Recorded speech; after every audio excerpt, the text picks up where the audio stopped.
Bom dia, pessoal. Sejam bem-vindos à Herança de Valor da Propósito Partners. Seja bem-vindo, Luciano. Bem-vindo, Alexandre. Acho que é um tema hoje importante, para a gente falar, que é desmistificar, toda a questão de inovação. Parece um produto tão fora do nosso alcance, que, no fato, é muito próximo de vários, só precisa muitas vezes da governança para isso. Bom, para quem não conhece a Propósito Partners, ela é uma empresa que vem do mercado financeiro, trabalhamos com algumas instituições renomadas do mercado, e o nosso intuito aqui é trabalhar para o cliente, ser um advisor, trazendo todo esse mundo financeiro para alcance de todo mundo, não só das grandes empresas, mas pequenas, médias e grandes famílias também. Certo? Seja bem-vindo, Alexandre, bem-vindo, Luciano. Obrigado, Rodrigo. Bom, para falar um pouquinho mais da gente, eu e o Alexandre, a gente já se conhece há algum tempo, nós dois somos mestres em indústria criativa. Eu queria que o Alexandre se apresentasse um pouquinho, Alexandre. Fala um pouquinho de ti, diz de onde tu veio, o que tu trabalha, Então, fala um pouquinho de ti aí. Tá bom, obrigado. Quero primeiramente agradecer o convite por estar aqui, parabenizar pela iniciativa da Propósito por fazer esse movimento. E falar um pouquinho rapidamente de mim, eu sou formado em administração, e trabalho nessa área de inovação, mas mais com foco na gestão, de apoiar, e sensibilizar primeiro, depois apoiar empreendedores que queiram desenvolver suas ideias de negócio, suas startups, e aí por meio do ambiente de inovação. E ambiente de inovação, estou falando incubadoras de empresas, parque tecnológico, essas empresas que interagem nisso. E aí eu estou há mais de 20 anos fazendo isso dentro de universidades. Também sou professora universitária desde 2010. Trabalho nos cursos de gestão, administração, contabilidade, mas atualmente eu trabalho no curso de medicina da UBRA aqui em Canoas e também na Fundação UBRA, que inclusive tem esse foco também de captação de recursos.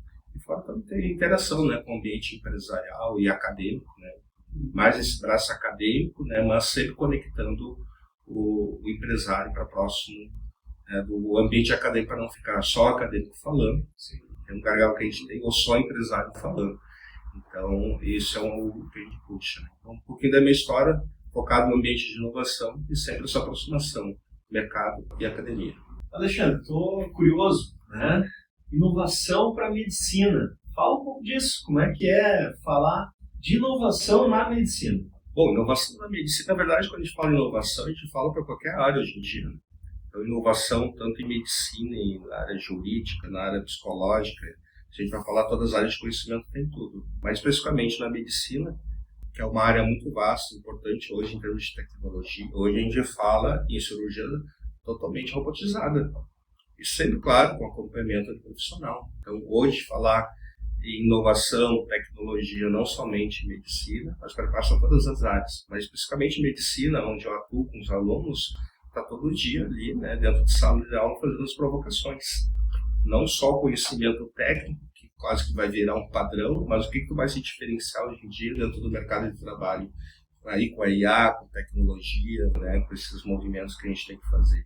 Então, as provocações que a gente faz na academia, a academia também se especializa, se estrutura com questões de infraestrutura, capta recursos também para investir dentro dessas áreas. E a provocação, pelo menos minha, como profissional e dentro de sala de aula, está instigando os alunos. Pense em fazer o curso, que vai ser um técnico, mexe com técnico, mas o que vai te habilitar para o mercado de trabalho daqui a alguns anos? Como habilidades, como conhecimento e outras áreas que preparam, além do conhecimento técnico. Então, essas provocações que a gente faz. Até a gente vinha conversando na vinda de Novo Hamburgo para Porto Alegre da questão de formação desse mindset dos alunos. Então, como é que o aluno realmente pensa em inovação para negócio? Queria que tu contasse um pouco dessa experiência, ou como tu conduz isso. Até tem um caso específico, que tu veio contando, de um aluno que apresentou um pitch, apresentou uma ideia de negócio, mais genérica, e aí queria que tu comentasse um pouquinho sobre isso que a gente veio conversando antes. Tem vários casos, eu já mexi em 2, 3 turmas e o aluno entra meio assim, mais aquela disciplina, tem que cumprir, porque ele está com foco na área técnica, ele quer fazer anatomia, outras cardiologia. Então, quando falo em empreendedorismo e inovação, o que eu trago para eles assim? pensa em modelos de negócio, pensa o que tu vai resolver de um problema ou uma oportunidade que tu vai identificar. E às vezes o pessoal começa a falar, quero fazer uma empresa usando IA, usando uma técnica. Não, tu não vai fazer empresa usando IA. O que tu vai resolver? Olhe para o campo, deve ter muito problema na área da saúde para a gente resolver, a gente concorda. E aí você começa todo um trabalho de criatividade, manutenção, o uso de ferramentas de modelagem, de negócio, de projetos, de inovadores. E assim a gente vai trabalhando ao longo do semestre.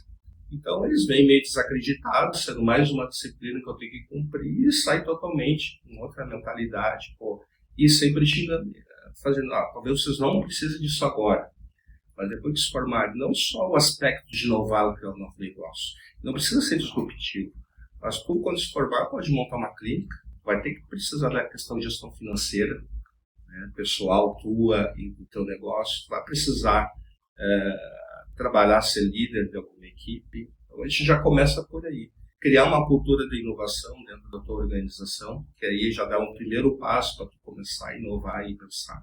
Então a gente fala vários assuntos ao mesmo tempo, porque a disciplina ela tem um viés dele apresentar uma ideia de startup dentro da disciplina. E aí a gente faz toda essa trajetória, essa trilha, essa caminhada, e vai instigando ele a trabalhar. Então, entra de um jeito na disciplina, vão sentindo como é que vai dar, eles aprendem, tem dia que era de uma maneira e sai, vi outra. Então, é gratificante para a gente também essa evolução, esse outro olhar, na verdade, que o aluno tem quando entra e quando sai da disciplina. A gente consegue sensibilizar, pelo menos, que aquilo é importante. Talvez não naquele momento, porque ele tem que se formar, tem muita trajetória dentro do curso, a gente sabe que é pesado, mas pelo menos quando termino o semestre, pelo menos tu sabe onde buscar informação. É isso. É curioso falar isso porque aqui na Propósito, no Biro de Inovação da Propósito, a gente faz algo muito parecido com as empresas, né? Então a gente sempre tenta explicar o que é uma inovação, né? E aí, o que é inovação? Uma inovação não precisa ser necessariamente disruptiva, né, Alexandre? Ela pode ser uma inovação incremental, né? Inovação, se a gente for ver, incremental, né, vai aperfeiçoar, inclui algo que já existe, ou totalmente radical, trocar um produto ou um serviço pelo outro e a gente começa a usar, deixar de lado o anterior e usar aqui, né, como padrão. Mas o que eu falo para os alunos? A gente pode inovar nos modelos de negócio, né, no marketing, nos processos produtivos, no serviço, no produto, e está muito em combinar o que já existe. A parte da criatividade, às vezes o pessoal pensa, tem muita palavra tecnologia. Tecnologia, o conceito dela é processos, é métodos. O significado de tecnologia é isso. Né? Mas não precisa ficar pensando, o que eu vou mirabolar, inventar uma nova ferramenta e tal tecnologia. Não é isso. O que eu preciso melhorar? Resolver um problema. Que oportunidade eu vou ter dentro de um mercado específico. E combinar o que já existe de serviço e tecnologia para entregar algo novo, uma nova experiência.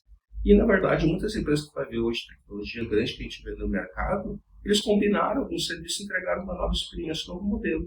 Não precisaram criar uma tecnologia, uma ferramenta totalmente nova. Então, muitas coisas já existem. O que está é a combinação disso tudo. Né? É engraçado que tu comentou, quando a gente vai fazer um projeto FINEP, né, existe uma orientação para indicar o que é inovação. Então, que a gente pode obter essa informação no Manual de Oslo. Né?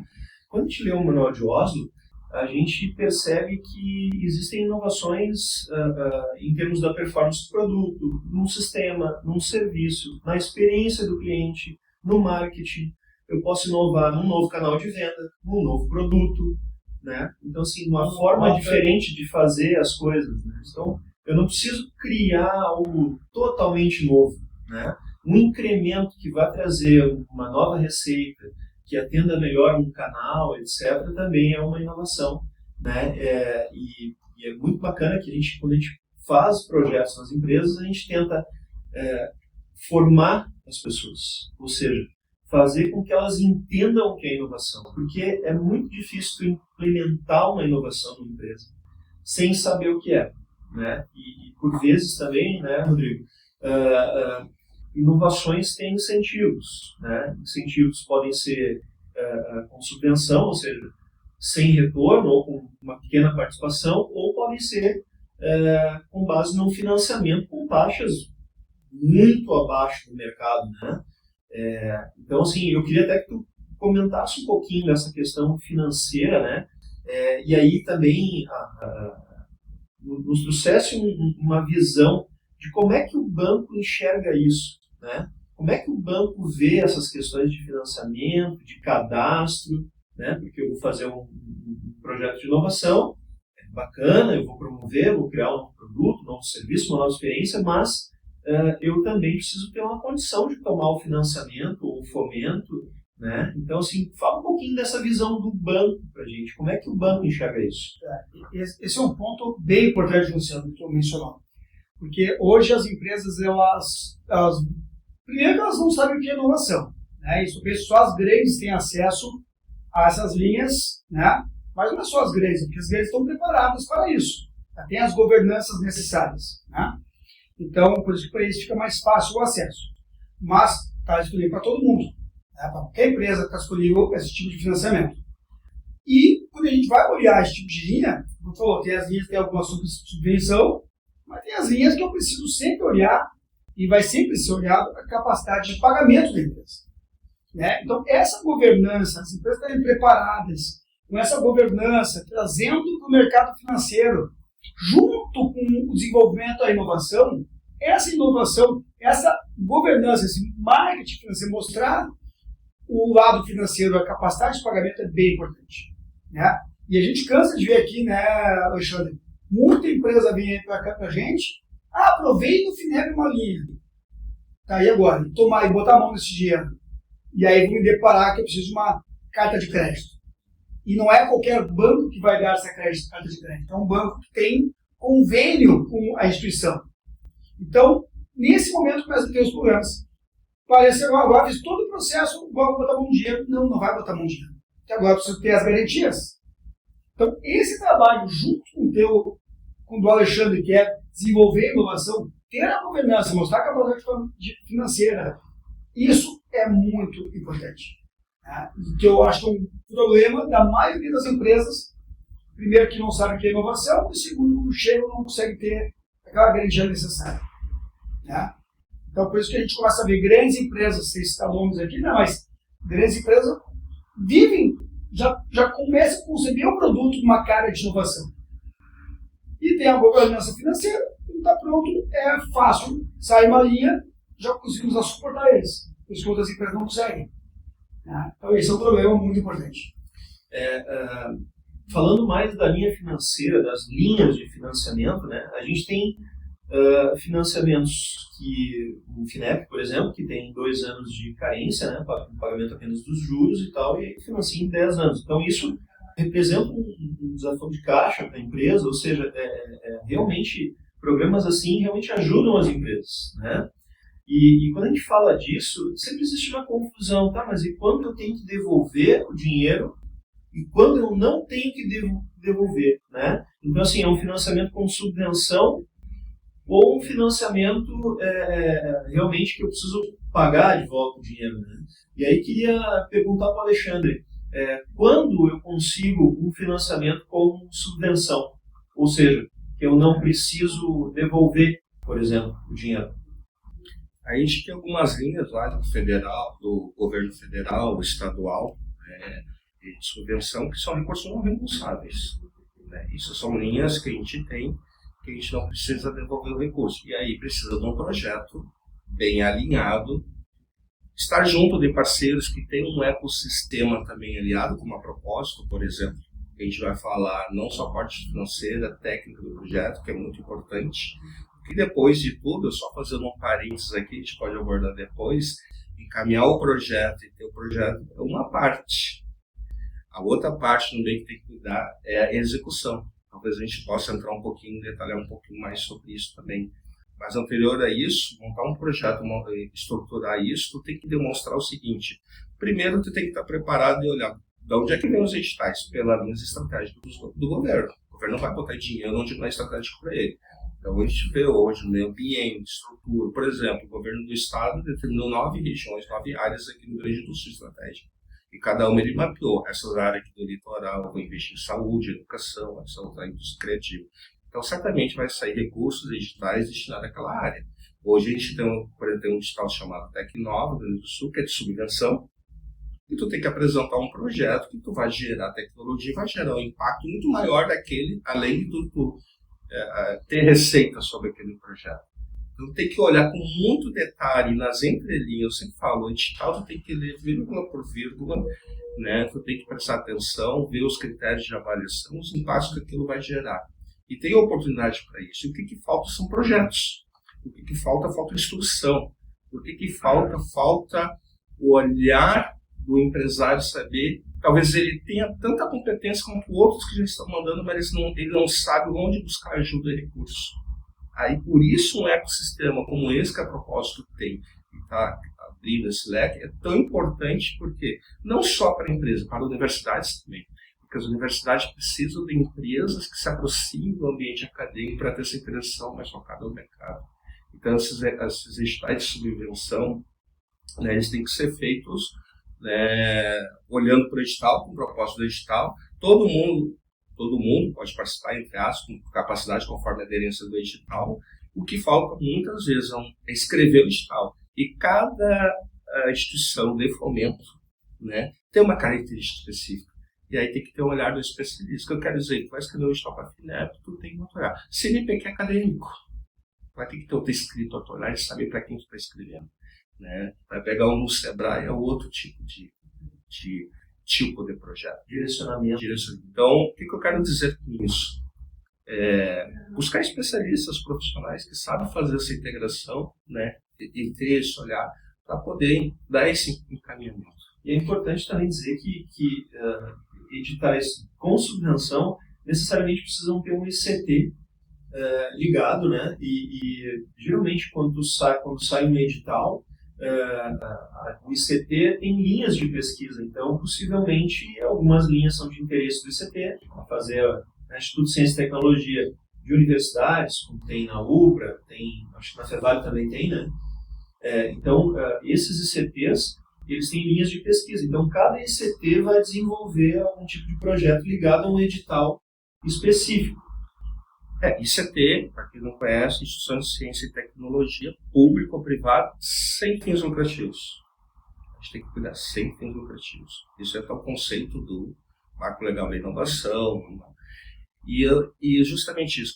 Quais características estão vindo dos editais? Se tu pegar aqui no Rio Grande do Sul, são FAPERGS, Fundo de Amparo à Pesquisa dos Estados, FINEP, dependendo de quais os editais. Eles querem o quê? Colaboração e integração. Então, não é um edital só para a empresa ou só para uma instituição de ciência e tecnologia.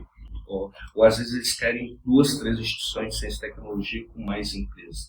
Então, eles querem colaboração e interação. Porque a base do desenvolvimento de tecnologia nova, pura, para botar no mercado, inovação mesmo pura, vai ser da base da pesquisa, a nova. Talvez a incrementar aquela radical, aquela... E quem inova de fato é a empresa que pega aquilo ali e põe no mercado. Então, para esclarecer, quando tu faz um projeto com edital, com subvenção, a empresa efetivamente não pega o dinheiro. Ela recebe a solução que foi desenvolvida pelo ICT e aí, a partir disso, ela comercializa essa solução. Serviço, produto, etc. É por aí, Alexandre? É por aí, porque ela busca a ICT sempre para ter essa colaboração. Porque aí, qual a competência da ICT? Ela tem pesquisadores em laboratórios. A raiz dela é pesquisa. E a empresa já não tem laboratório, não tem pesquisa, não precisa investir para algo muito específico. Então, ela busca ICT para ter essa parceria. Então, cada um no seu lugar e junto, vamos dizer assim, né, se reúne para entregar algo totalmente novo. E um colabora com o outro nesse movimento. Né? E isso, tudo que vocês estão comentando é bem importante, é engraçado, porque as empresas tá saindo digitais, né? E quando saem esses digitais, são tempos também limitados, né? Então é uma busca tremenda em cima dessas linhas, essas oportunidades. Então, trabalhar previamente, entendendo esses editais, entendendo o movimento do governo, isso é muito importante, né, Luciano?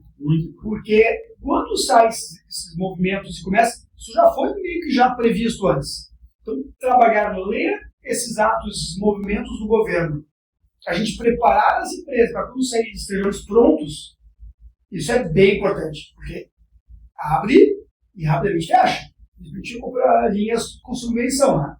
A gente tem conversado com empresas do país inteiro. E aí, algumas regiões, por exemplo, ainda tem verba. E o Rio Grande do Sul não. Então, não é por acaso. Ou seja, aqui se submetem muitos projetos e se desenvolve muita inovação no Rio Grande do Sul, né? Diferente, talvez, de outros estados onde ainda exista verba, por exemplo, para a FINEP, né? Para projetos de financiamento FINEP, né? E aí, falando em FINEP, Rodrigo, eu até queria comentar a questão de novos projetos, aí não mais com subvenção, né, mas com um financiamento que precisa devolver, né? Se a gente for comparar, né, existem linhas parecidas com custo e condição no mercado disponibilizado pelos bancos parecidas com a FINEP? Acho que o teu ponto é bem importante, Luciano, porque muitas empresas elas olham só pela taxa. Hoje, uma Selic de 15% ao ano, né, mais os prédios do banco, qualquer linha está cara. Né? Não porque o banco está cobrando, mas é porque o mercado está, no momento, caro. Então, isso é um problema grande. O problema segundo, maior que eu vejo, é que as linhas que os bancos estão passando hoje são linhas de curto prazo. E isso está afetando o fluxo de caixa das empresas. Né? Então, respondendo a tua pergunta, não tem linhas iguais a essas. Essas são linhas baratas, importantíssimas. Só que mais importante, essa carência, esse prazo de pagamento, isso é fundamental para as empresas hoje, porque eu sempre digo aqui para os meus clientes, fluxo de caixa é fundamental hoje em dia para as empresas. A gente vê muita empresa hoje tendo dificuldade, porque gasta um caminhão de dinheiro em inovação com capital próprio, porque não tem acesso a essas linhas. Fazem investimentos em expansão da empresa com capital próprio, não usa linhas dedicadas com um prazo adequado. Então, sim, são linhas importantíssimas em termos de custo, mas mais importante, a estrutura das operações são fundamentais para a estrutura de balanço das empresas. Né? E isso é o que a gente depara muitas vezes. As pessoas, na ânsia de querer fazer uma inovação, de botar para rodar, porque não fizeram um trabalho de inovação, que esse trabalho de ser importantíssimo, quando vai tomar, começa a botar dinheiro, chega no meio do caminho, sufoca e afetou o fluxo de caixa. Quando eu comprometo a minha capacidade de pagamento, ou seja, quando eu tomo um financiamento com prazo mais curto, ou independente do custo desse financiamento, né, eu tenho um limite para me endividar. É isso, Rodrigo? Isso. Bom, minha experiência de banco, acho que a gente sempre vê assim, são três grandes indicadores, né, que os bancos avaliam. Liquidez corrente, né? Eu acho que aqui diz muito bem a solvência, a capacidade financeira de curto prazo da empresa, né? Então, fluxo de caixa, dívida líquida pelo EBITDA e alavancagem. Né? Esses três itens são muito importantes e não são à toa que os bancos usam esses índices. Né? Alavancagem, né? Estrutura de capital, né? Ver quanto o cliente, ele mesmo, investe na empresa, reinveste com o resultado da empresa. Né? Então, a alavancagem é, sim, e eu vejo muitas vezes, Luciano e Alexandre, as empresas elas não mostram o grupo inteiro. Né? Muitas vezes a empresa tem uma capacidade financeira, tem uma solvência, tem um grupo econômico com uma estrutura boa, só que eles não mostram tudo isso para as empresas. E aí fica aquela briga dos bancos querendo entender, e o cara não quer mostrar uma empresa que outra, isso é uma dificuldade grande. Né? Então, mostrar essa estrutura. E EBITDA, né, no final das contas, é o operacional da empresa. Né? É ver se a empresa está pagando mesmo a conta com o resultado operacional ou com o financeiro. Porque a gente viu já várias vezes a empresa não dando resultado operacional e o financeiro pagando, e deu o que deu. Né? A gente viu várias empresas com problemas futuros por causa disso. Então, tem que ver o resultado financeiro. Né? Então, esse trabalho unindo governança, trazendo os números, mostrando esses números bacanas e aliando com o trabalho de vocês, que é mostrar essa inovação, isso é um sucesso. A gente quer unir tudo isso para trazer essas linhas para as pessoas que não têm noção, ou não têm acesso a isso, ou acham que não têm acesso. Parece que você está tão longe, né? Só para as gigantes, não é para as gigantes. É para todo mundo, só que tem que estar todo mundo preparado. Quando sai a mina, como tu falou, aqui tem muita inovação, então é a atenção escassa muito rápido.